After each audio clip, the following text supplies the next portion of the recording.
Bismillah, Assalamualaikum warahmatullahi wabarakatuh. Alhamdulillahi rabbil alamin, hamdan katsira, tayyiban mubarakan fihi kama yuhibbu rabbuna wa yarda. Wa ashhadu an la ilaha illallah wahdahu la syarika lah, wa ashhadu anna Muhammadan abduhu wa rasuluh.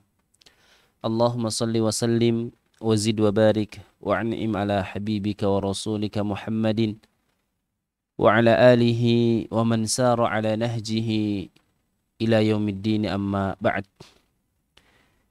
Kaum muslimin, pendengar radio muslim, pemirsa Haqqu TV yang dirahmati oleh Allah Subhanahu wa taala. Kita bersyukur kepada Allah Subhanahu wa taala atas limpahan nikmat yang Allah curahkan kepada kita dengan curahan yang sangat banyak, yang Allah Subhanahu wa taala sebutkan di dalam Al-Qur'an, wa in ta'uddu ni'matallahi la tuhsuha. Dan jika kalian menghitung nikmat-nikmat Allah Subhanahu wa taala, pasti tidak akan terhingga, tidak akan terhitung. Nikmat Allah Subhanahu wa taala begitu banyak. Tidak perlu kita menyebutkan nikmat Allah Subhanahu wa taala mungkin di luar tubuh kita. Melihat kepada tubuh kita saja, kita akan melihat betapa banyak nikmat Allah atas kita. Persendian yang ada, yang dengannya kita bisa menyentuh, meraba, atau mungkin kita bisa membayangkan seandainya jempol kita ini jempol yang tidak ada sendinya, maka gimana kita akan mengangkat, Maka dengan sempurna Allah ciptakanlah dalam jempol ini persendian sehingga kita bisa mengangkat dan lain sebagainya. Pada peraba kita bisa merasakan tanpa melihat, bahwa ini kertas, ini beli, ini kaca, ini dan lain sebagainya. Pada pendengaran, penglihatan, ini semua adalah nikmat Allah Subhanahu wa taala yang begitu besar, yang ketika hilang satu saja pada diri kita, kita akan merasa bahwa musibah telah ada pada diri kita. Tapi kaum muslimin yang dirahmati oleh Allah Subhanahu wa taala, tidak lupa salawat dan salam kita haturkan kepada baginda kita Nabi Muhammad sallallahu alaihi wasallam, juga kepada para sahabat, para tabi'in, tabi'ut tabi'in, dan kepada umatnya hingga hari kiamat kelak. Insyaallah di pagi ini kita kembali akan mengkaji hadis-hadis Rasulullah sallallahu alaihi wasallam. Hadis yang dihimpun di dalam kitab Umdatul Ahkam oleh Al-Hafidh Abdul Ghani Al-Maqdisi rahimahullahu taala. Dan pagi ini kita masuk pada hadis yang ke-413 pada Kitabul Jihad, pembahasan seputar jihad. Dan tentunya kita akan membaca hadis-hadis, dan ketika hadis itu adalah hadis yang umum, bisa diambil pelajaran di luar seputar jihad, maka tetap disebutkan sebagai pembelajaran hal tersebut, utamanya oleh pensyarah dari kitab ini, Syekh Shalih Fauzan. An Abdullah bin Umar radhiyallahu anhuma qala بعث النبي صلى الله عليه وسلم سرية إلى نجد فخرجت فيها فأصبنا إبلا وغنما فبلغت سهماننا 12 بعيرا ونفلنا رسول الله صلى الله عليه وسلم بعيرا بعيرا. رواه البخاري ومسلم.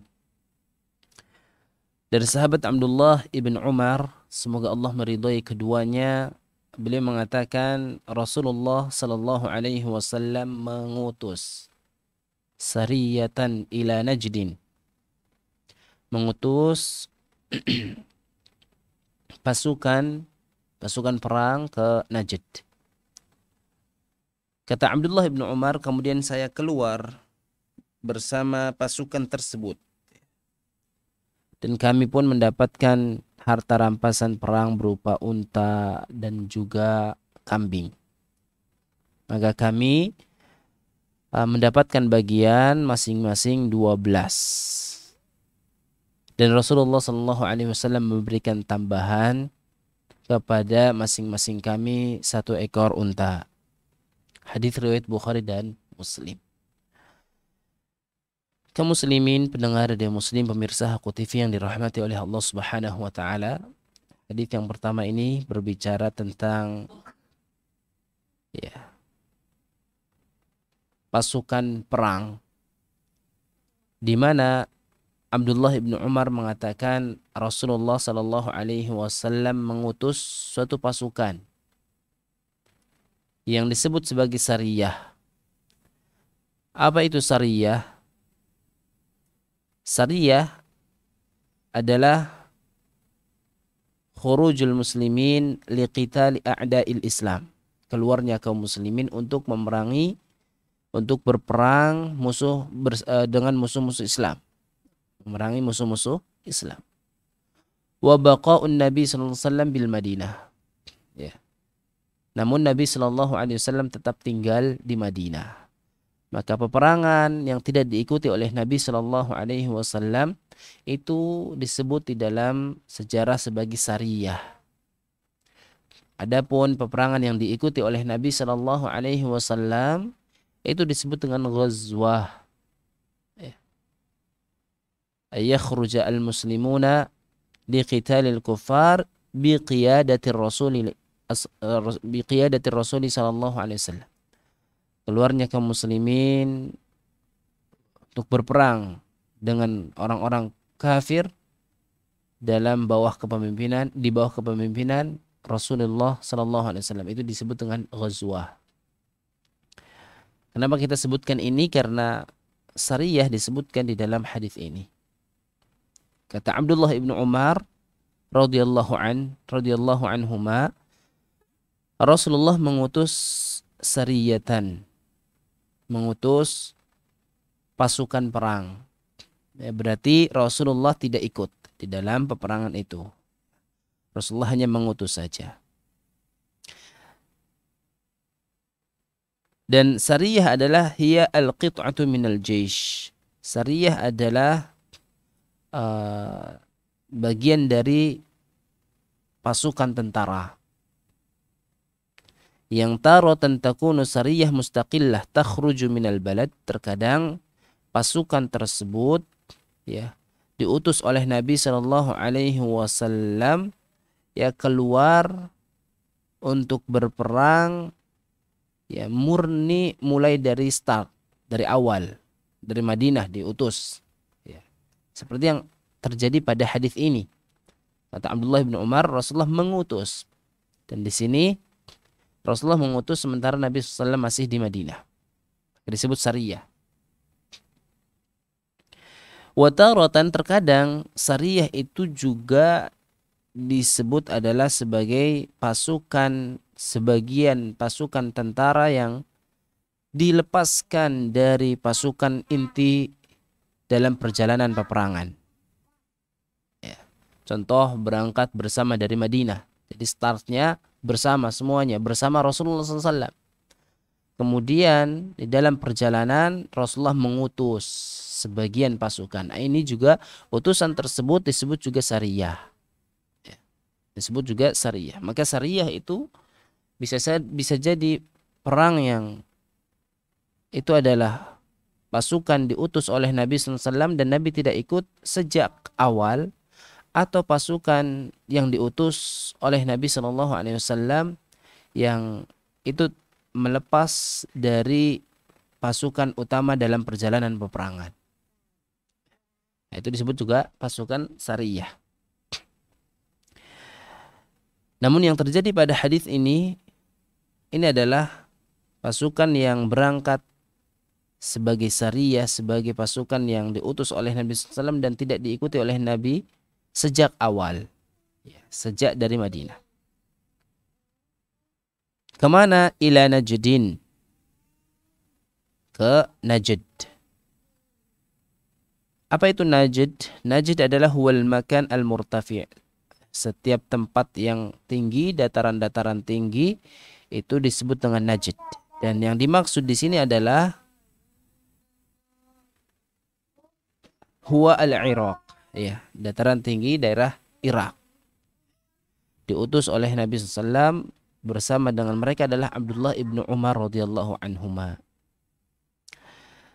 Kemudian dalam peperangan tersebut kata beliau Abdullah ibnu Umar, kami mendapatkan harta rampasan perang berupa unta dan kambing. Kemudian dibagilah unta dan kambing tersebut dan masing-masing dari kami mendapatkan 12. Serta plus tambahan dari Nabi sallallahu alaihi wasallam, wa nufilna Rasulullah sallallahu alaihi wasallam ba'irun ba'ir.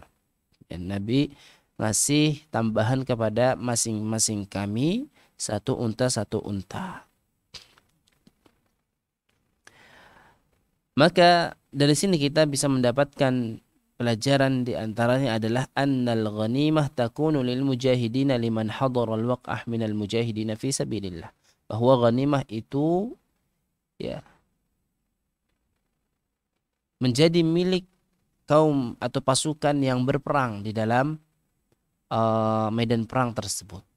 Jadi harta ghanimah itu dibagikan untuk mereka yang ikut di dalam medan perang. Sebagaimana hal ini yang terjadi pada medan perang ya, yang berangkat ke Najd bersama Abdullah ibnu Umar radhiyallahu anhuma.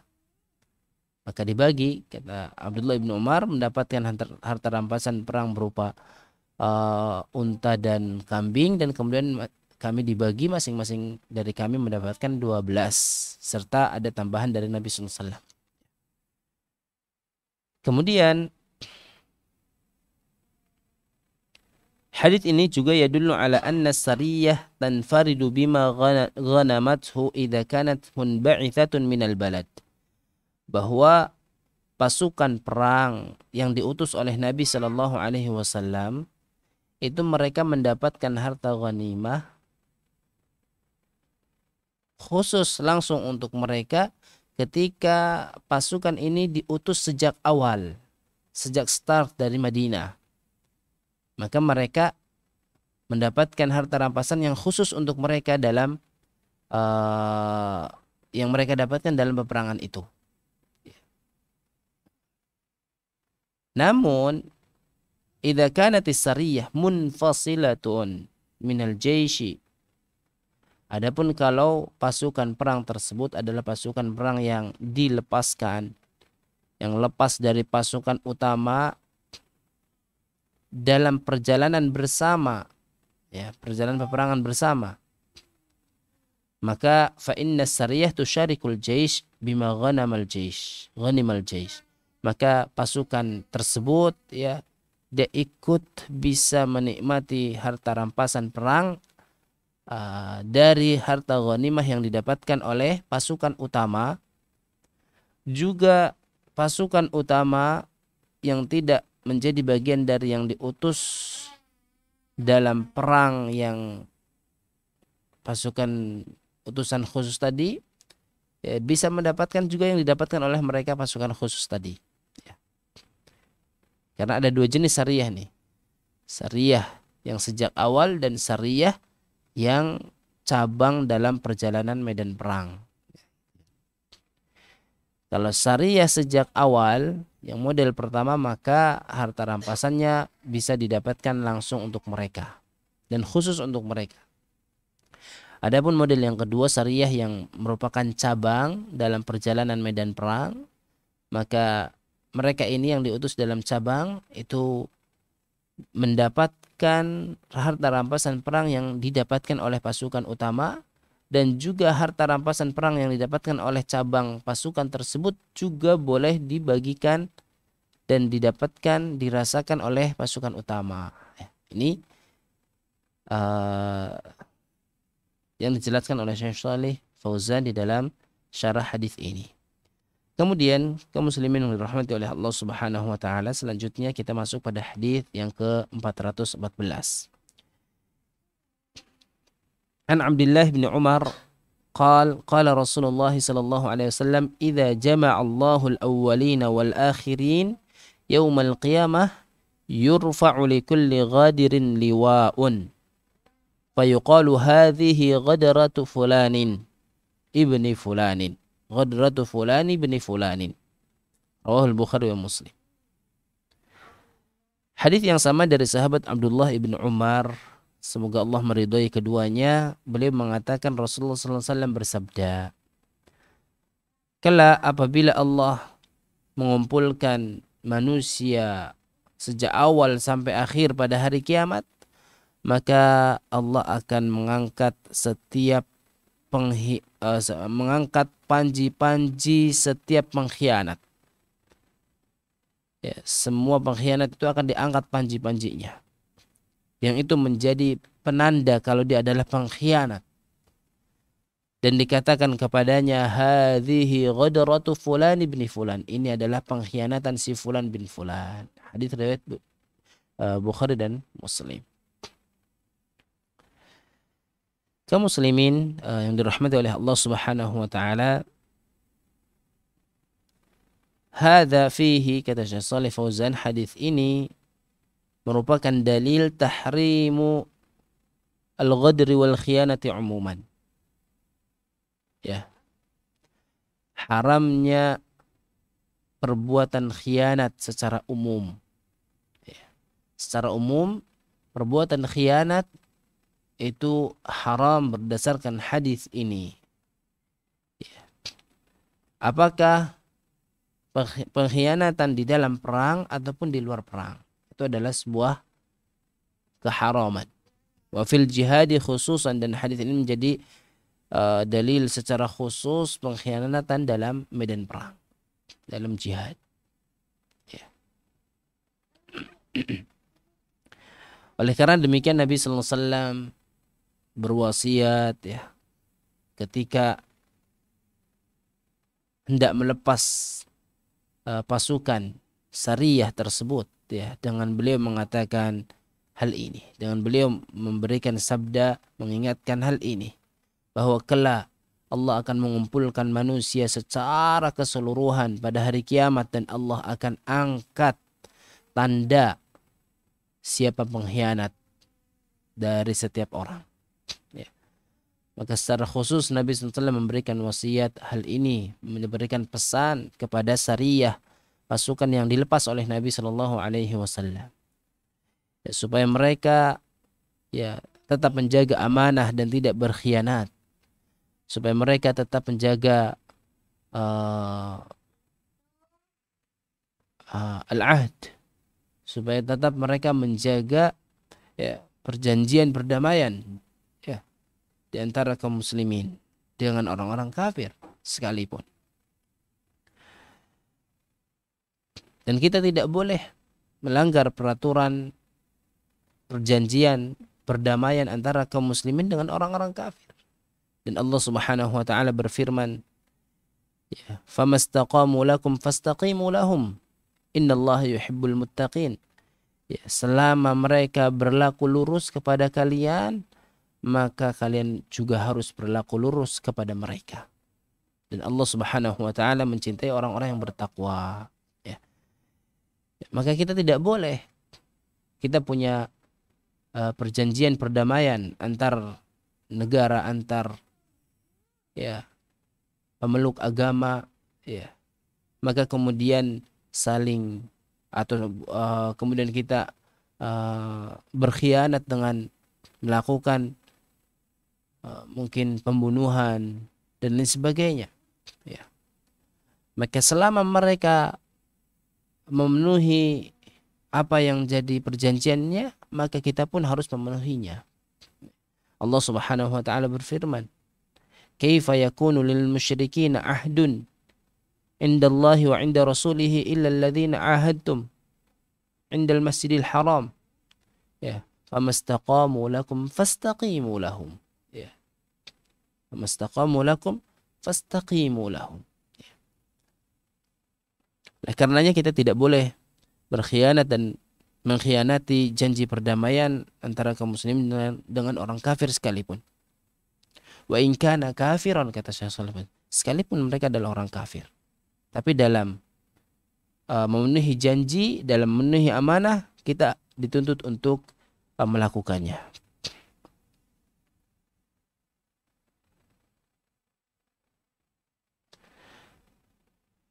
فإنه لا يجوز لنا قتال ما دام أنه مستقيم على العهد ولا يجوز قتل أحد من الكفار المعاهدين والمستأمنين والذميين. Ya, maka kita tidak boleh memerangi orang-orang kafir selama mereka ya memenuhi janjinya, ya janji perdamaiannya. Mereka tidak berkhianat lebih dulu, kecuali mereka berkhianat lebih dulu, ya. Dan kita tidak boleh membunuh salah seorang di antara orang-orang kafir yang mereka adalah bagian dari mu'ahadin, kafir mu'ahad. Kemarin kita sudah membahas ada beberapa kafir. Ada kafir mu'ahad, ada kafir musta'man, ada kafir dhimmi, ya, ada kafir harbi. Ya, kafir mu'ahad adalah kafir yang ya negara tersebut yang negara tersebut memiliki perjanjian perdamaian antar negara, maka mereka adalah orang-orang yang berada di dalam atau di bawah perjanjian perdamaian. Nggak boleh kemudian seorang muslim membunuh orang tersebut. Wal musta'manin, dan orang yang diberikan keamanan. Dan musta'man ini juga ada dua jenis. Musta'man diberikan keamanan oleh negara atau diberikan keamanan oleh personal dari salah seorang kaum muslimin yang ada di situ. Ya, musta'man. Atau bukan personal kaum muslimin, itu mungkin perusahaan kalau zaman sekarang.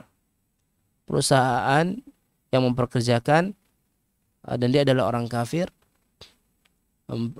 memperkerjakan karyawan yang dia adalah orang kafir, maka kemudian dijamin keamanannya, maka kita tidak boleh mengusik dia dalam keamanannya, ya, karena dia adalah bagian daripada musta'man.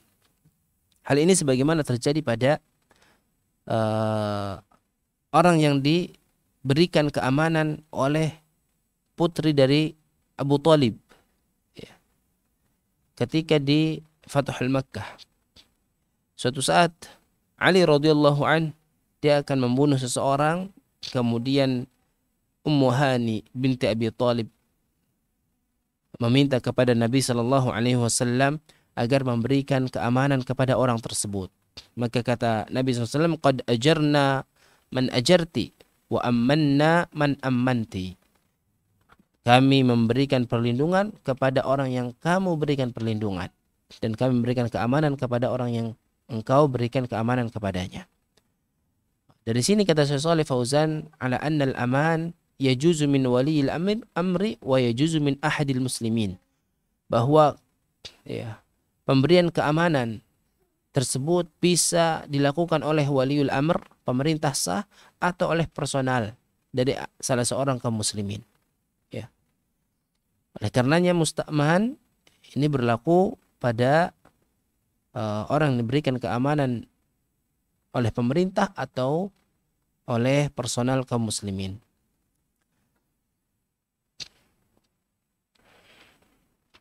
Adapun mu'ahad, maka itu adalah orang yang berada dalam perjanjian perdamaian antar negara.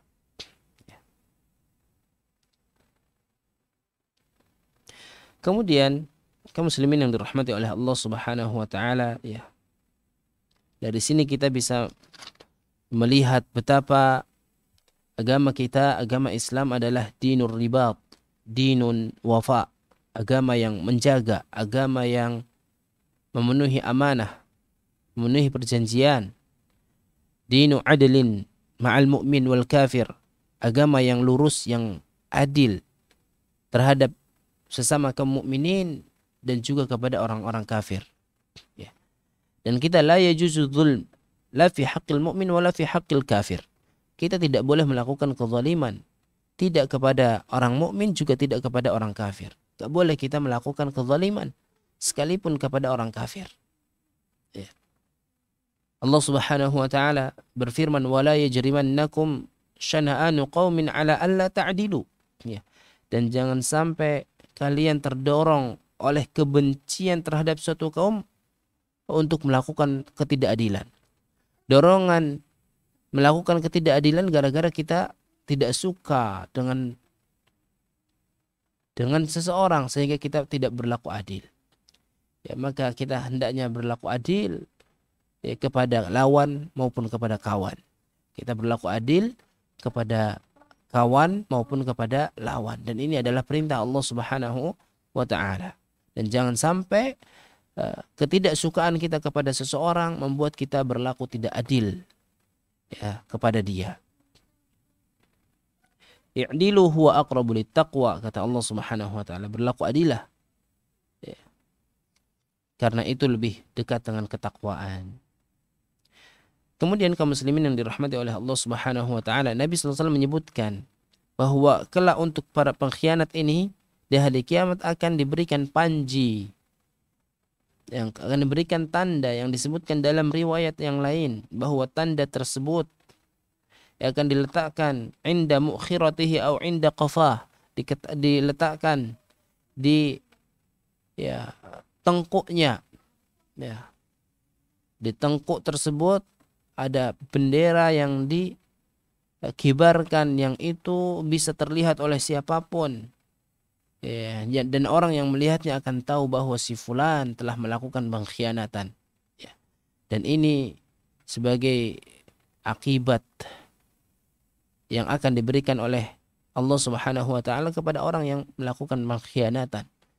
Dan juga ya supaya ya diketahui bahwa dia telah melakukan hal yang rendah, yang hina, yaitu berkhianat. Yang mungkin di dunia Allah Subhanahu wa taala menutupi dia. Ya, Allah Subhanahu wa taala tidak tampakkan kalau dia berbuat khianat, dan umumnya pengkhianatan itu tidak dilihat, tidak terlihat. Ya, umumnya pengkhianatan itu rahasia. Dan kelak Allah Subhanahu wa taala balas pengkhianatan yang dirahasiakan tersebut dengan Allah tampakkan kepada seluruh manusia. Dari awal sampai akhir orang akan melihat bahwa si fulan telah berbuat khianat, dan diberikan tanda di punggungnya, di tengkuknya. Dan ini berlaku kepada siapapun yang berlaku khianat. Ya. Tidak hanya pengkhianatan pada medan perang, tetapi pengkhianatan pada hal-hal yang lainnya juga. Dan ini menunjukkan bahwa perbuatan khianat adalah haram pada semua hal. Kemudian kaum muslimin yang dirahmati oleh Allah Subhanahu wa taala, hadis berikutnya hadis 415.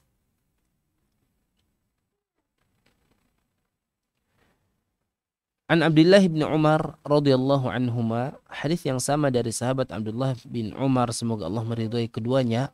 Beliau mengatakan, anna imra'atan wujidat fi ba'di maghazi an-nabi sallallahu alaihi wasallam maqtulah, bahwa seorang wanita didapati di sebagian peperangan Rasulullah sallallahu alaihi wasallam sebagai sosok yang terbunuh di dalam medan perang. Ya, wanita terbunuh, ketahuan.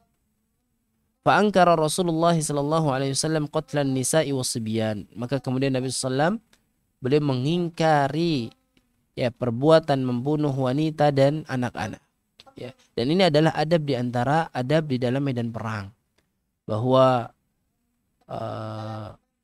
kaum muslimin di dalam medan perang itu tidak boleh membunuh para wanita, tidak boleh membunuh sibyan, anak-anak, tidak boleh membunuh orang-orang yang sudah lanjut usia. Ya. Di antara adab menunjukkan bahwa Islam itu di dalam perangnya saja ada tuntunan, ada tata cara, dan tidak serampangan. Ya. Kita sangat sedih ketika justru sudahlah dia mengatasnamakan jihad dan dia adalah bukan jihad, dan juga yang terbunuhnya bukan hanya orang-orang kafir laki-laki yang dewasa yang kuat, tetapi ternyata ada anak-anak, ada wanita, ada orang tua yang terbunuh. Na'udzubillah dari keadaan demikian dan dari perbuatan seperti itu. Padahal Nabi SAW saja yang jelas di dalam medan perang mengingkari perbuatan ketika ada wanita dan anak-anak yang terbunuh. Ya. Menunjukkan bahwa agama kita adalah agama yang penuh dengan rahmat, yang dalam kekerasannya saja ada tuntunan dan tidak serampangan.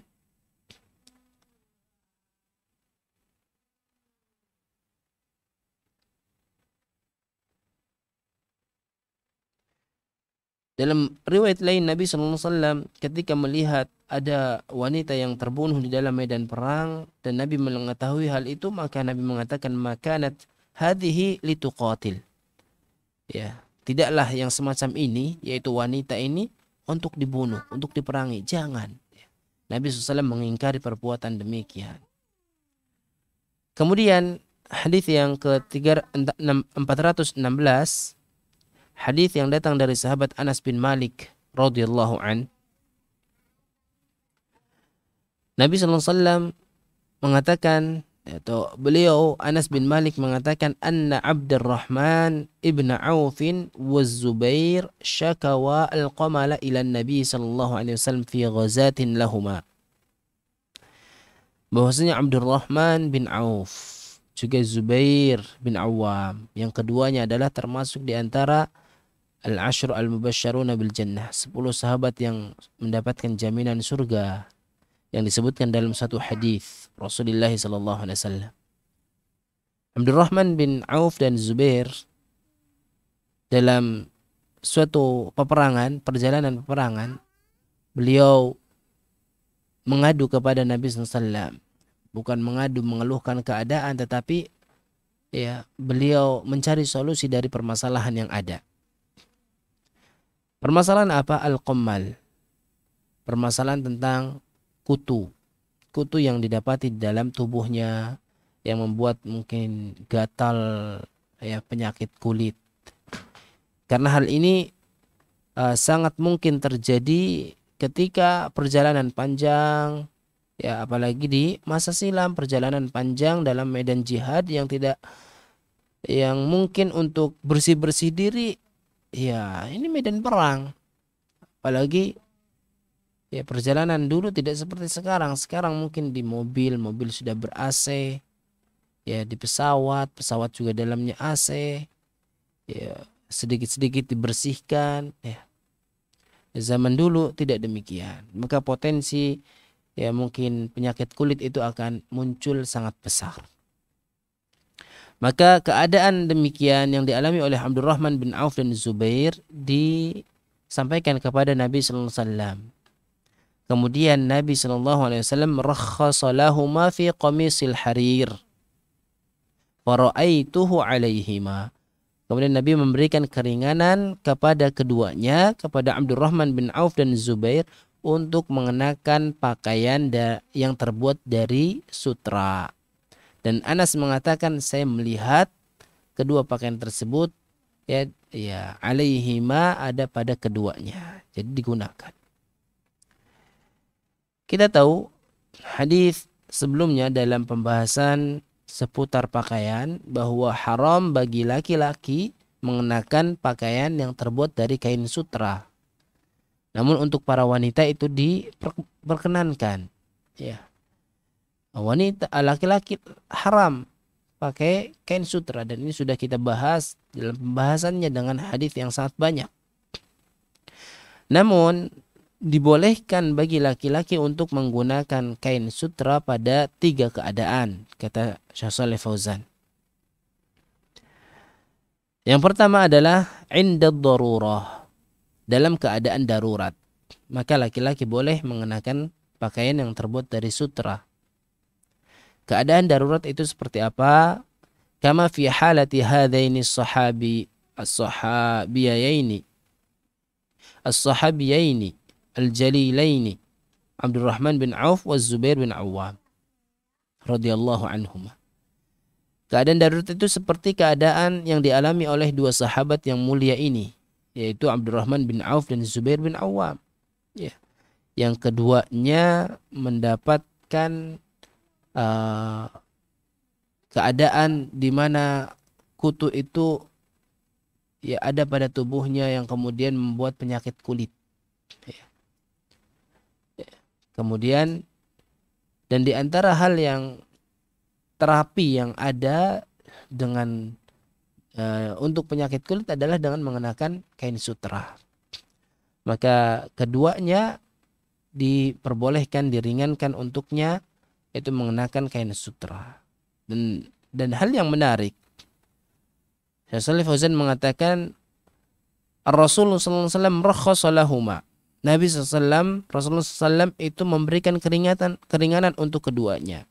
Wa qawluhu rakhasa, dan ucapan rakhasa memberikan keringanan. Ar-rukhsah la takunu illa min amrin muharram, bahwa keringanan itu tidak terjadi kecuali pada sesuatu yang haram. Artinya pada dasarnya yang namanya sutra itu haram. Sehingga ada istilah diringankan untuk keduanya. Artinya berarti diperbolehkan untuk keduanya, berarti ini pada hal yang sebelumnya adalah sesuatu yang haram. Sehingga ada istilah dibolehkan. Ya kalau sejak awal boleh ya nggak ada istilah rukhsah, keringanan. Ya memang sejak awal ringan, maka tidak perlu diringankan. Tapi yang awalnya berat kemudian perlu diringankan, berarti ya keringanan itu istilah untuk yang sesuatu sebelumnya itu terasa hal yang tidak mudah. Dan di sini sebelumnya adalah hal yang haram, kemudian diberikan keringanan untuk digunakan ya, oleh Abdurrahman bin Auf dan Zubair bin Awwam. Maka sabda Nabi SAW rakhasa, atau ucapan Anas bin Malik rakhasa, bahwa Nabi memberikan rukhsah, dalilun ala anna al-harir muharramun ala rijal, menjadi dalil bahwa yang namanya sutra itu haram bagi kaum laki-laki.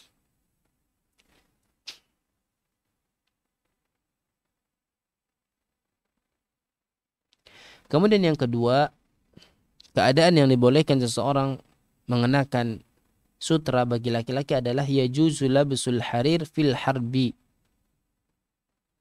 Ya, bolehnya seseorang mengenakan kain sutra ketika dia dalam medan perang. Dalam medan perang itu diperbolehkan.